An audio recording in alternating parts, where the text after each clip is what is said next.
I do not propose to make any changes relating to taxation and propose to retain the same tax rates for direct and indirect taxes, including import duties. 2024 budget অধিবেশন ছিল আজ, কিন্তু সেরকম কোনো বদল চোখে পড়ল না এবারের বাজেটে। তার কারণও জানিয়ে দিলেন অর্থমন্ত্রী নির্মলা সীতারামন। এদিন তিনি ঘোষণা করেন, ভোটের বছর বলেই এই বিষয়ে আমরা কোনো সিদ্ধান্ত ঘোষণা করলাম না। উল্লেখ্য, 2019 সালে লোকসভা ভোটের আগে অন্তর্বর্তী বাজেটে বেড়েছিল আয়কর ছাড়ের ঊর্ধ্বসীমা। অর্থমন্ত্রীর কথায় আগামী মার্চ মাস পর্যন্ত যে কর কাঠামো বহাল রয়েছে, পরবর্তী বাজেট পর্যন্ত তার সময়সীমা বাড়ানো হলো।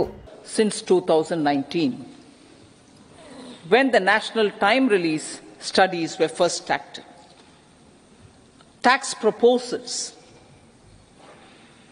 As for tax proposals, in keeping with the convention, I do not propose to make any changes relating to taxation and propose to retain the same tax rates for direct and indirect taxes, including import duties. However, certain tax benefits to startups and investments made by sovereign wealth or pension funds, as also tax exemption on certain income of some IFSC units, are expiring on 31/3/2024.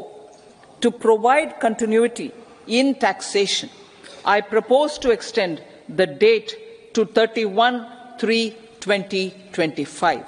প্রসঙ্গত, পুরনো কর কাঠামোয় 2,50,00,000 টাকা আয়ের উপর থেকে সর্বনিম্ন হারে আয়কর প্রযোজ্য হয়।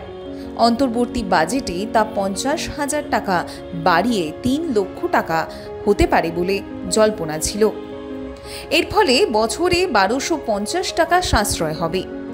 5.5 লক্ষ টাকা পর্যন্ত আয়ে কর দিতে হবে না।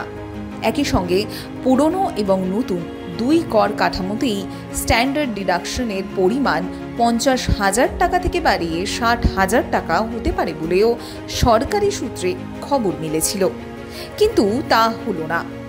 বলে রাখা ভালো, আমরা সকলে জানি লোকসভা ভোটের বছরে পূর্ণাঙ্গ বাজেট পেশ হয় ঠিক নির্বাচনের পরে, নতুন সরকার গঠন হলে।